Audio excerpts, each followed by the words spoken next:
Hello बच्चों, मैं रीता चौधरी, पूर्व माध्यमिक विद्यालय मोहनपुर, बिथरी चैनपुर, बरेली। विषय हमारा इतिहास और नागरिक जीवन। पाठ 1 पाषाण काल, आखेटक एवं संग्राहक एवं उत्पादक मानव, क्लास है 6। बच्चे, से पहले हम लोगों ने पूरा पाषाण काल के बारे में पढ़ा था। आज बच्चों हम पढ़ेंगे मध्य पाषाण काल किसे कहते हैं। मध्य पाषाण काल के औजार उपकरण पूरा पाषाण काल की अपेक्षा आकार में छोटे हो गए। इस समय प्रकृति में अनेक परिवर्तन हुए, जिसका प्रभाव मानव जीवन पर पड़ा। नई परिस्थितियों से तालमेल बिठाने उससे छोटे उपकरण बनाना प्रारंभ किया। जलवायु पहले की अपेक्षा गर्म हुई, फलस्वरूप जहाँ जहाँ बर्फ जमी थी वह पिघल गई। पृथ्वी की उर्वरक शक्ति का विकास हुआ तथा घास एवं वनस्पतियों के मैदान विकसित हुए। घास को खाने वाले छोटे छोटे जानवर जैसे हिरण, खरगोश, भेड़, बकरी आदि पैदा हुए। मानव अपने आप उगी घासों को एकत्र करने लगा। इन घासों में कई आज के अनाजों की पूर्वज थीं।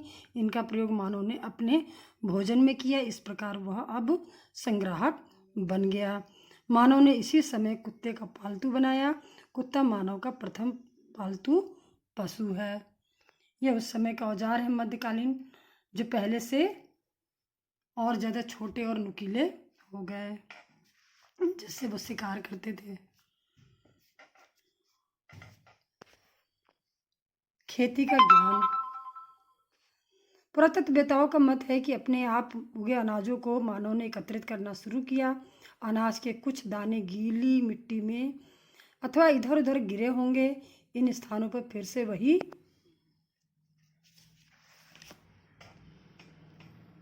अनाज उगे। जब मानव ने इसे देखा तो उसे ज्ञात हुआ कि इन अनाज के दानों से बार बार अनाज उगाया जा सकता है। अपने इस ज्ञान का उसने परीक्षण भी किया, तब जाकर उसे खेती का ज्ञान हुआ।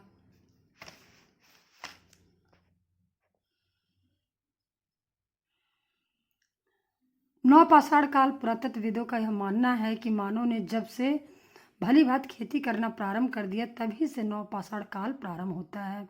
यह मानव सभ्यता के इतिहास का सबसे बड़ा परिवर्तन था। खेती के कारण मानव अब भोजन संग्राहक से भोजन उत्पादक बन गया। इस समय उसके पत्थर के उपकरण अधिक उपयोगी और सुडौल थे, क्योंकि उन्हें अधिक कुशलता से बनाया गया था। यह उपकरण घिसकर चमकदार बनाए गए थे। हत्थेदार, कुल्हाड़ी एवं हंसिया इस समय के महत्वपूर्ण औजार थे। खेती के साथ पशुपालन भी प्रारंभ हुआ। पशुओं का प्रयोग मांस व दूध प्राप्त करने में किया जाता था। ये उस समय के मानवकालीन कृषि उपकरण है, जिससे वो लोग खेती करते थे। ये उस जमाने के औजार हैं जिससे वो लोग शिकार करते थे।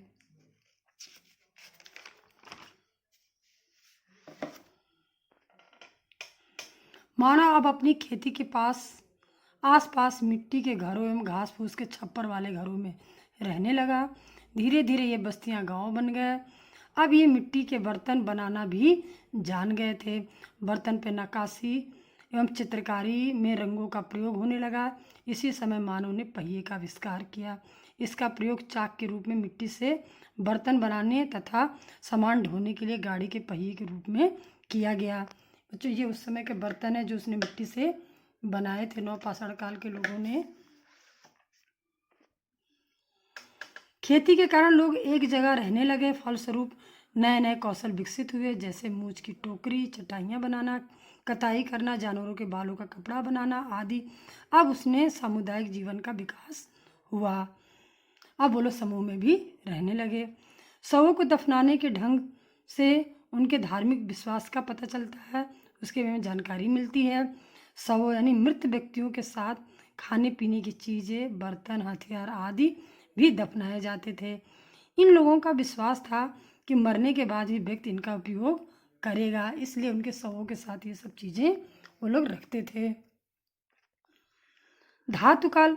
नवपाषाण युग का अंत होते होते पत्थर के साथ साथ धातुओं का इस्तेमाल भी शुरू हो गया। धातु यानी उस जमाने में तांबे की खोज हो गई थी और तांबे से हथियार बनाना भी शुरू कर दिया था, बर्तन बनाना। धातु में सबसे पहले तांबे का प्रयोग हुआ, जिसके कारण इस युग को ताम्र पाषाण युग कहा गया। मानव ने तांबे की खानों का पता लगाकर उसमें तांबा खोदकर निकालना शुरू किया। उच्च तापमान में तांबे को पिघलाना तथा साँचे की सहायता से धातु द्रव को विद्युत रूप देना भी उसने सीख लिया। यह मानव विकास की महत्वपूर्ण खोज थी। धीरे धीरे मानव को तांबे व जस्ते को मिलाकर मिश्रित धातु कांसा बनाना सीख लिया। मानव जीवन उसकी प्रगति और संघर्ष की कहानी है।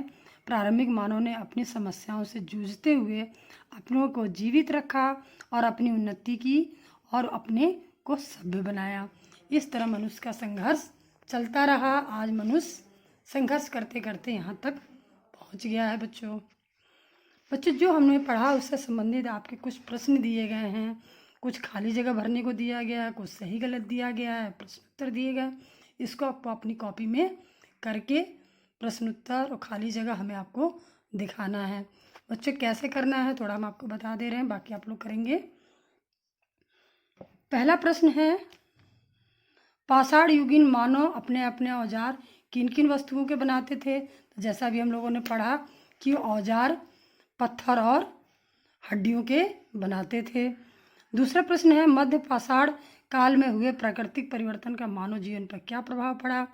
तो मध्य पाषाण काल में परिवर्तन का ये असर पड़ा, उस गर्मी के कारण घास उगाई थी और कुछ जानवर भी पैदा हुए जैसे खरगोश घास खाने वाले, और उसको मनुष्य भी खाता था। और अब प्रवृत्ति परिवर्तन के कारण मनुष्य घास उगाया, अनाज उगाया, जैसे मनुष्य खेती भी करने लगा और अनाजों को संग्रह करने लगा, अपने आप उगे अनाजों का संग्रह करने लगा। पाषाण युग की किसकी विशेषताओं के आधार पर बांटा गया है? पाषाण युग को निम्न विशेषताओं के आधार पर अलग अलग बांटा गया है, जिसको हम लोगों ने डिटेल में पढ़ा। बच्चों आप लोग पढ़ के लिखना इसमें आंसर। पुरातत्वविद नवपाषाण काल का प्रारंभ कब से मानते हैं? तो पुरातत्वविद नवपाषाण काल का प्रारंभ तब से मानते हैं जब से मनुष्य ने अपने आप उगे हुए अनाजों को एकत्रित करना शुरू किया और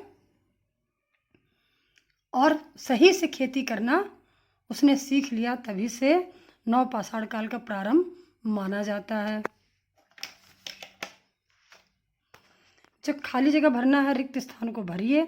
आग की खोज कब हुई थी? तभी बच्चों हम लोगों ने पढ़ा था इससे पहले, आग की खोज पूरा पाषाण काल में ही हो गई थी। इसको यहाँ आपको लिखना है, पूरा पाषाण युग में हुई थी। इससे पूरा पाषाण कालीन पत्थर के औजार कैसे थे? तो बेढोल और भौड़ी आकृति वाले थे, ये इसमें लिखा जाएगा। पहिए का आविष्कार कब हुआ था? तो पहिए का आविष्कार अभी हम लोगों ने पढ़ा नवपाषाण काल में हुआ था, यहाँ नवपाषाण काल भरा जाएगा।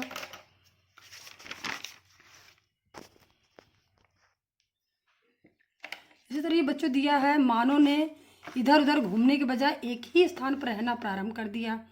तो इसमें 4 ऑप्शन दिए हैं, इसमें से जो भी सही है वो आपको ये गोले दिए हैं, क ख ग घ, 4 ऑप्शन है। इन 4 ऑप्शनों में जो सही है उस पर आपको टिक करना है गोले में। जैसे पहला है, उन्हें एक ही स्थान पर ज़रूरत भर का पानी उपलब्ध था। अगर ये सही है तो आप कॉपी करेंगे। अगर है, उनके पशुओं के लिए चारा पर्याप्त था। अगर ये सही है तो बी पे करेंगे। अगर ये नहीं सही है तो नहीं करेंगे। ग है, उन्होंने खेती करना शुरू कर दिए। मान लीजिए अगर ये वाला आंसर सही है तो आप ग पे ऐसे टिक कर देंगे। इसी तरह से जंगली जानवर पर्याप्त मात्रा में मिलने लगे। अगर ये सही है तो इस पे होगा, अगर नहीं सही है तो नहीं होगा। यानी चारों गोलों में से आपको जो आंसर सही है उस पर एक पे टिक करना है। इस तरह से बच्चों वाला क्वेश्चन करना है। चौथा है, सही कथन के आगे सही और गलत के आगे गलत का चिन्ह लगाना है, यानी निशान लगाना है। पहला है, क है, मानव ने अपनी ज़रूरतों के लिए पत्थर के औजार का निर्माण नहीं किया। तो ये बच्चों गलत था, क्योंकि उसने तो किया था अपनी ज़रूरत के लिए, तो यहाँ पे क्रॉस आएगा। पाषाण युग को 3 भागों में बांटा गया, ये सही है तो यहाँ पे सही का चिन्ह आ जाएगा। मध्य पाषाण कालीन पत्थर के औजार आकार में बड़े थे, तो ये बच्चों गलत है, क्योंकि उस समय छोटे हो गए थे मध्य पाषाण काल में औजार, तो यहाँ पे गलत का चिन्ह आ जाएगा। कुत्ता मानव का प्रथम पालतू पशु था, तो ये सही था, तो यहाँ पे सही का चिन्ह आ जाएगा। इसी तरह से है, हथियार कुल्हाड़ी और हंसिया नवपाषाण काल के महत्वपूर्ण औजार नहीं थे, तो ये हमारा नहीं थे मतलब थे, इसका मतलब यहाँ गलत आ जाएगा, ये ऑप्शन गलत लिखा है। मानव ने तांबे और जस्ते को मिलाकर मिश्रित धातु बनाना सीख लिया, तो ये हमारा सही है, तो यहाँ पे सही का चिन्ह आ जाएगा। इस तरह से आप लोग पढ़ के सही सही करके हमें कॉपी में प्रश्न उत्तर और खाली जगह भर के जो सही गलत ये सभी हमें करके अपनी कॉपी में आप लोग दिखाएंगे। इसी के साथ ये पाठ खत्म होता है और धन्यवाद बच्चों। आप लोग कॉपी में लिख के और इसे याद भी करना।